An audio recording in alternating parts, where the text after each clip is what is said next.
I'm Tony Wood with Tyner Commercial Real Estate, and today I'm here with Rob Winkler, the CEO of Fifth Planet Games, one of the top game makers in the internet and mobile networks. Is that safe to say? Yeah, that's pretty close. How would you say what Fifth Planet Games is in terms of the game making world and how it places or it ranks in that? Sure. We've definitely carved out our own little niche. We focus on mobile and social games that are traditionally more kind of hardcore. So we don't make real casual style games for the masses. We make role-playing games for people like me, people like our employees, that really looking for games with depth and with a lot of substance and a lot of fun, a lot of immersion in them. And where are your game players, the people who participate with your games? Where do they come from? So they're all over the world. We tend to focus on English speaking because our games are not translated and they are pretty word heavy. We have, one of our games alone, we have over 1 million words. So it's, multiple novels worth of content there. So we tend to focus on US, Europe, Australia, things like that. But we have people from everywhere that play the game. One of the reasons why I really wanted to do this interview with you is because the company is such a collaborative company, and fun seems to be a main element in not only just what you produce, but how you work together every day. And in working with you to find your new corporate headquarters, which we'll talk about later, there was clearly a culture involved. And since one of the things we're doing with our videos here is looking at how intentional culture works in different business settings and how companies intentionally create their culture and how that results. What would you say, or how would you describe your culture, and how would you say you incorporate it in the work that you do and the people that you do, and how it ultimately ends up at the other end of the line with your customers? Sure. I think collaborative is a very good word for it. We've always been very team focused, very team oriented in everything that we do. We have one of our philosophies is a very strong sense of empowerment by our team. We want to make sure that the decisions are made by the experts, not necessarily by people that might be out of touch but have some sort of a higher title in the hierarchy. It doesn't really make a lot of sense for what we do. So we've worked really hard on creating teams that understand their role in this team, but also understand the product really well.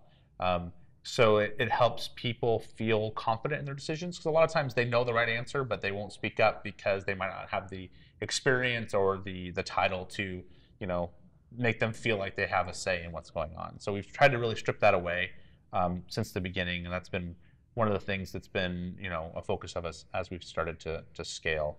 So are the teams, each game has its own team, or each element of a game has its team? So they're kind of both. So there are some shared services like the UI team. They work on all the different games. And because there's not always a constant need UI is? User interface. Okay. So, or the art team. There's different needs between the different games at different times. But for each game has its own team. So there is a design lead that basically comes up with the items that are going to be in the game. There is the writer that's going to kind of talk about the direction and vision of the story. There is the producer that's in charge of making sure that the build goes out, that the actual items are created in the database and then they're put into the game each week. And those are people that don't go to different games. They just work on that one game all the time. There's also a community manager, the person that's in charge of just talking to our players every single day. And they are all just completely focused 100% on that game. So how do you know who fits where, not just from a talent perspective, but maybe personality? Do you have to look at that? Are you concerned with that? Absolutely. So when we're going through the hiring process, we're looking, the same we use is we're looking for athletes. We're not looking for quarterbacks. So we're looking for people that have a good skill set. It could be a very broad skill set, have the right attitude, that are strong in multiple areas, because they might have experience in one field, but we found that might not be where they're best suited in our company. So we have quite a few examples of people that came in at one position and work at a different position and do exceedingly well. Actually, I use the example a lot of our lead designer for Dawn. That's our #1 game by a significant margin. He has completely taken over, the design and vision and really the monetization of our most important product. He started as a community manager for a different game. So we knew he was somebody that was, you would say he was on the bus. He was engaged. He was, lived and breathed 5PG, lived and breathed games. And really wanted to find the right place for him. And it wasn't where he started. He kind of failed at that first position, actually. And so instead of getting rid of him, we were trying to find the right spot for him to thrive. And we took a risk putting him on this big game, and that was well over a year ago now, and he's done just amazingly well. That's interesting. We were talking earlier about the Walgreens Yeah. kind of culture where if someone doesn't fit, they don't just fire them, but they really are devoted or committed to the culture being someone doing something they like doing, Yep. that they're comfortable doing and that they can excel at, which makes them happier, obviously produce better results, and the customer, the end customer, is also feeling better about what they're receiving. Yeah, and that I think shines all the way through. The people that are engaging with our players, our community managers, even our developers to some extent, they are very happy with what they do. That does trickle down to the user.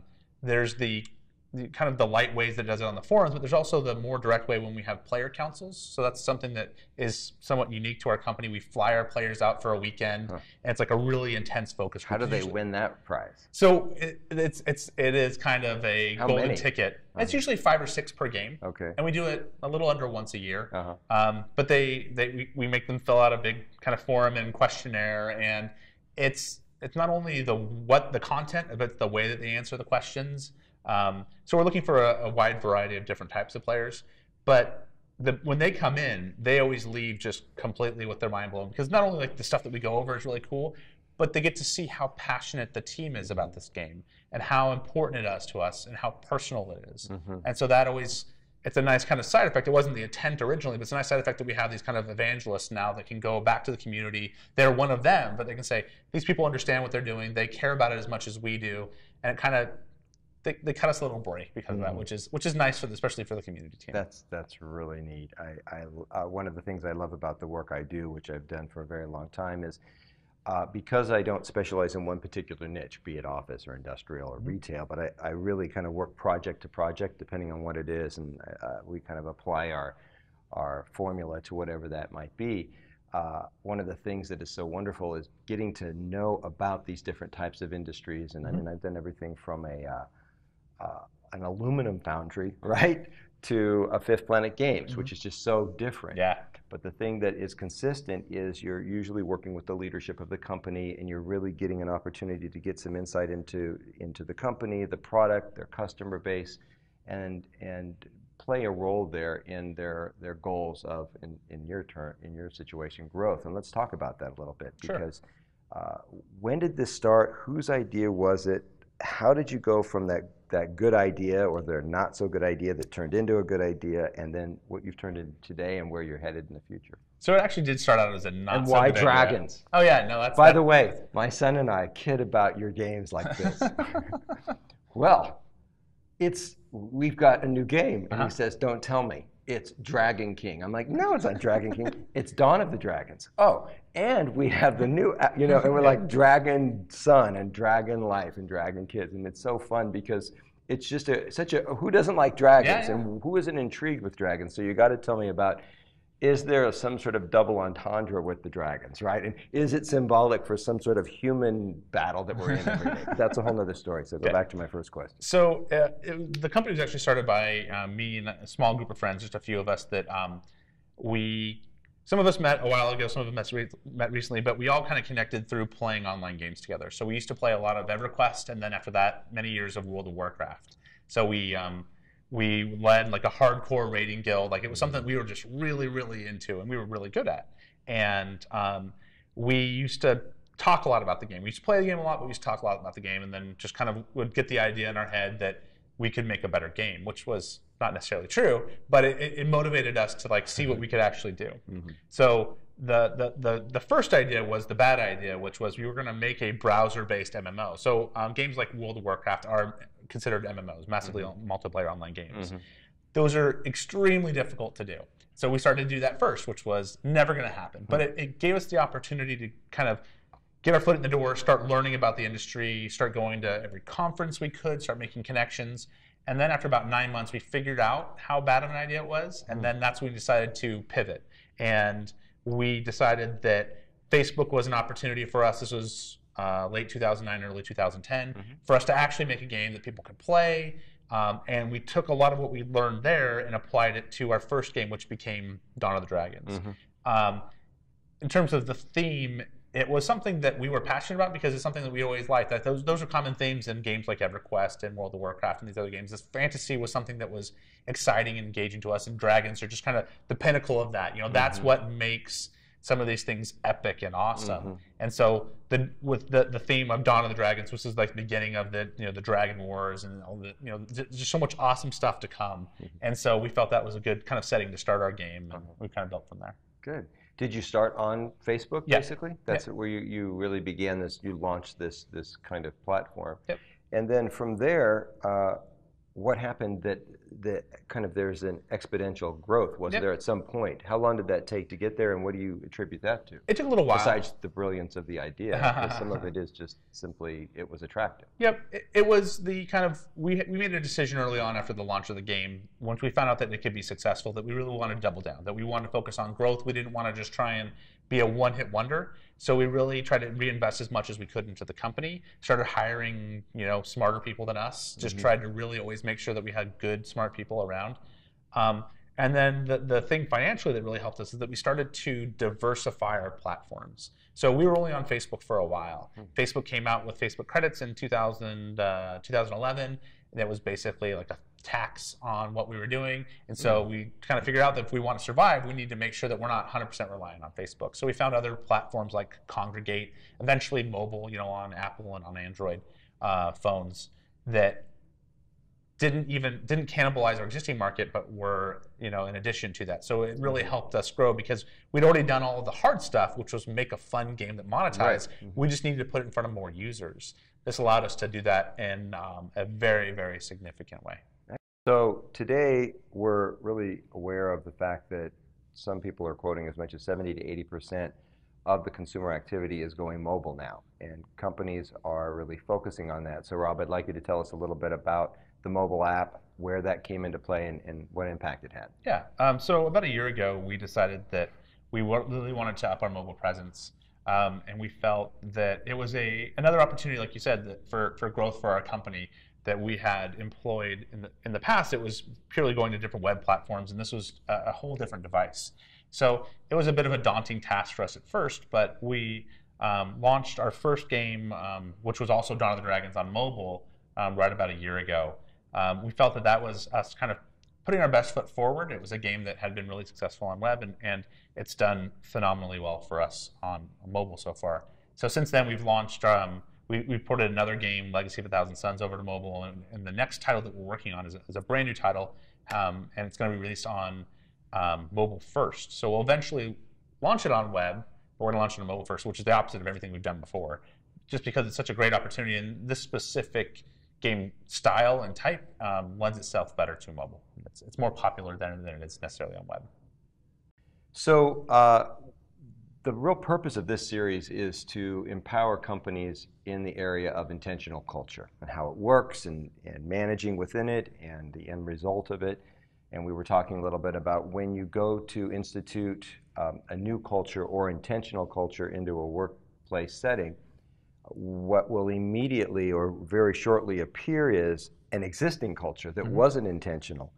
And so there's some barriers to the experience of the opportunity of the new culture because, as you said, it may be as simple as people are resistant to change or afraid of change, or it is difficult for them to embrace the new culture because they're so comfortable with the existing one. Now, you, I assume, for the most part, have had a particular concept or culture from day one. But as you grew, that must have been challenging to maintain. It's like, this is what we're committed to. So tell me a little bit about that experience. That was absolutely been a challenge for a couple different reasons. One, at the beginning, I was involved in every single hire, even if it wasn't in my department. It was somebody that I talked to, got to know before we hired them. And so I was able to be there kind of from the beginning. That doesn't obviously scale. I still talk to everybody before I hired them, but it's not to the level that I used to. And then once they start, they kind of go off and do their own thing if they're in a different department than my design department. So that's been a little more difficult. So for that, we've had to make sure that the people that are in those departments, that they are, those flag bearers themselves. They're the ones that are pushing culture. They're the ones that understand what we do. So that's been more of a communication issue. And communicating that vision down to everyone so they can communicate it back to me or come back to new people that start. We've done better job of that. It's hard sometimes, especially when it's real explosive growth. There was a while that we were hiring, more than a person a week. And so, over a couple months, you just get this big influx of new people that it's kind of hard to always keep. Is there an indoctrination, or how do they be? I mean, besides just, if you live here long enough, you'll feel it, but do you have There's a little bit of that. We have, there's definitely discussions that during the interview process and also when they start. We need to formalize that a bit more. One of the things we talked about that we haven't pulled the trigger on yet is getting more of like an employee handbook. We have one, but it's a lot of just the legal stuff that we have to do. One where it's a little more fun that talks about, what it's life is like here. So that's something that is... maybe a game. Yeah. There you go. We could just make it into a game. That would be so much better. It's a brilliant idea. The second part of the growth issues that we've had are people bringing in their own culture and their own outside perceptions. I mean, we have people that bring in, we'll call them bad habits from other companies or other parts of the industry, and it's been hard to kind of break them of that. And so they're not always intentionally bad. There's some people that may be recognized as fine wherever they can, maybe Correct. even necessary. Yeah. One of the biggest things is work-life balance. So a lot of times in the industry, companies will just run you into the ground. Crunch time is something that it's expected. And technology is really known for that. Yeah. And so that we don't believe in that. We think that that's just going to burn people out. It's going to make them unhappy. It's going to make them unproductive.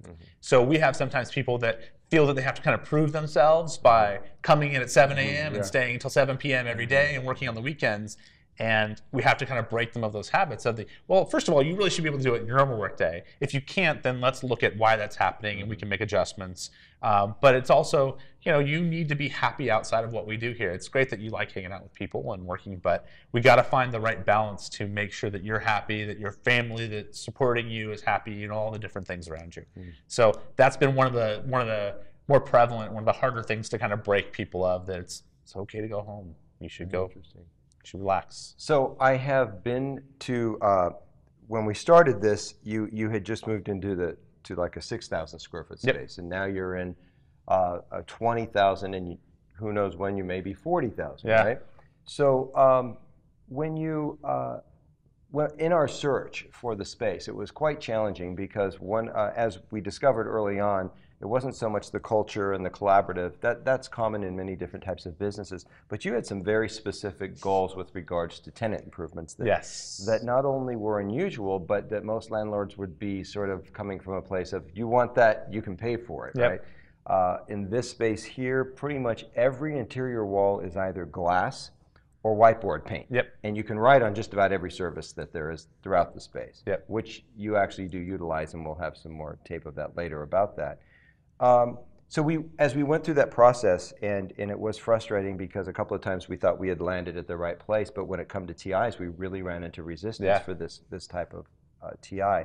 So obviously you had a real commitment to a particular type of physical space that would support the culture. So how intentional was that? It was extremely intentional. I mean, me and the team that were involved with that all had a vision, and it was a shared vision, and it was a collaborative vision, and it was something that we, the space that we moved in before was already kind of set up. We were able to make some minor changes to kind of fit for us, but with this was an opportunity to set things the way we wanted them, to really take our company, we felt, to the next level, because a lot of it is what you have around you, and not only the people, that obviously we can influence that, but this was the first time that we could influence the way that the office was laid out, the things that people could do, the things that they could see, the way that they could experience that. So we really felt that was just so critical to what we were doing, and so it did make it frustrating and take a lot longer, and we had to jump through a lot of hoops, and we had to find just the right partner. Well, speaking of culture, here you were with this particular type of open, collaborative culture, and then you were kind of, to some extent, running into the culture of commercial real estate in this particular market, which was one of, you came to find out that the deal was as good of or as flexible as the ownership or landlord was. And it was not just only finding the right space or even a landlord willing to do what you wanted, but finding essentially someone who bought into and accepted the culture you had, which I think you did when you finally landed. We really lucked out. I mean, we have great partners here that have let us create exactly what we want. And like you said, I think that was the biggest thing, is they kind of bought it. They saw the vision too. And it's worked really, really well for us so far. It's good. Yeah, I'm happy. So speaking about the search and finally landing here as your new home, how is it working? One of the things, ever since I started working with you, I saw the arsenal of Nerf guns and other assorted gaming opportunities, but I've never seen it in action. So you have to tell me, when does that occur? I've never seen anything like, and I was like, do they really all arm up and like play these games? So tell me about that. So we've had a couple Nerf raids, as we'll call them, where it's, a tactical kind of kill the lights, we'll rush a group or something. But beyond that, it's very spontaneous. It's just kind of, especially with the games, it's when people just kind of need a break from what they're doing. We give them that opportunity to, whenever they need to step away, go ahead and, play on the Xbox for a few hours, go play some ping pong, whatever it might be. So it's not usually scheduled. Sometimes we do like events, like we've done different competitions with the Nerf guns. We've had like a sniper competition with the really big long Nerf guns. Yes. And so we'll keep a tally and we'll form into teams and we'll do that for an hour or two at the end of the day. We've done a few things like that, like punt, pass, and kick competitions with like the squishy footballs that we have, and just a little different fun stuff. Well, you were saying that this isn't just a workspace. Obviously, it's more than that, and it was always intended to be a place like home, away from home, if you will. And some people work late hours, other people work. It's very open in that regard as well. How is it that do people really get comfortable with that early on, or do you find them take some time to, like, I can take this out, the schedule or whatever? People get comfortable with it very quickly because it's so open, and so it's very kind of whatever they want to do. So people, that's an important part of the interview process, is getting them comfortable with us as much as we want to get comfortable with them, because they are joining a family in a lot of ways. So they have to make sure that they feel that they're going to fit and be able to contribute and be able to be a functional part of what we're doing. But also be comfortable and be at home. So you've got a TV room, a game room, a nap room. Yeah, nap room. So it's blacked out the windows, and you can get some sleep in there. Do people really sleep in there? Yeah, I've done that a time or two. It's pretty nice. How do they know when? But what about deadlines? What about, we're launching this, or we need to have this statistical data by then? So this is all predicated on getting your stuff done. So, I mean, we have very few rules here. And one of the very few rules we have is just get your stuff done, and then we won't worry about the rest. We don't punch clocks. We don't manage lunch times. You just you take what you need. That includes days off. We have people that take just days off when they need them. They have to obviously let us know, so we don't just think they're missing. But as long as their stuff is done, that's the one question we always ask when you want to take time off. Is that a technical term, get your stuff done? It's usually stuff done, SD. Yeah. It's usually not stuff. It's another word that I won't repeat on camera. Oh, got it. But yes, very good. As long as they're handling it, then that stuff all kinds of falls into place. And it's nice to see. That's part of the empowerment with people, is that once we give them that ability to set their own time, set their own schedule, work how they want, when they want, they get their stuff done in a very efficient way. And then they're able to enjoy the rest of the time. It really takes a lot of the pressure off that they put on themselves, or that in a different work environment we would be putting on them. Got it. And it usually produces better work, less errors, faster, which is extremely important in software development. So just getting back to culture for one more time, I'm curious, if you were to put a name on it or describe it specifically, like I said, Nugget Market, reward the doer, what would you call your culture?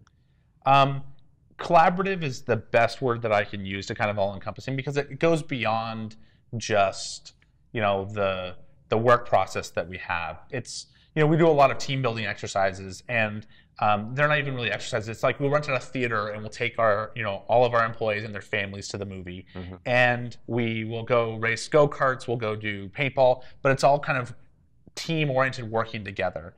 And so we apply that to. And it sounds like fun is an element, like a condition. Extremely. Yeah, no, it's very, very important to us, because we want to enjoy the time that we have here. I mean, we have to work. We might as well make it fun. And we feel that, again, that improves just the quality and quantity of the work that we can get done. So that family atmosphere, that collaborative environment is extremely important and critical to who we are. So the dragon. Yeah. I'm curious, does the dragon just is there a symbol beyond? I mean, the dragon's awesome, right? Yeah. Especially this one. I love it. I've never seen anything like it in a lobby.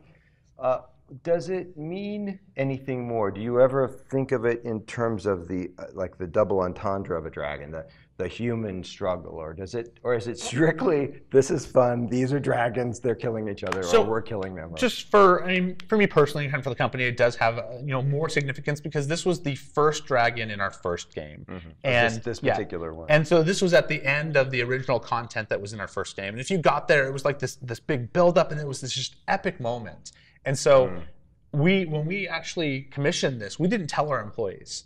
So it wasn't until their first day of work that they walked in and they saw this dragon there. And it had that meaning of like, this is our, there's been this build up to this moment, to this, to this event of us getting the office that we want and the environment we want and just taking our company to the next phase.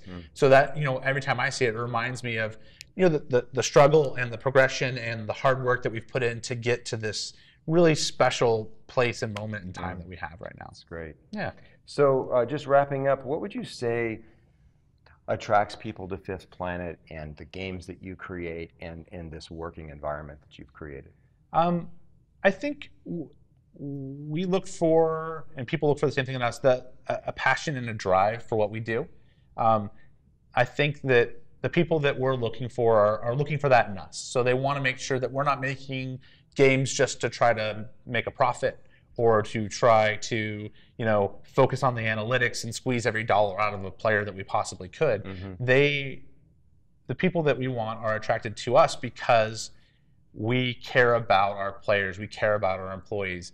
We are so appreciative of what we get to do every day that it just makes it special and enjoyable and just a great experience for everyone. So I think that stands out in our interview process.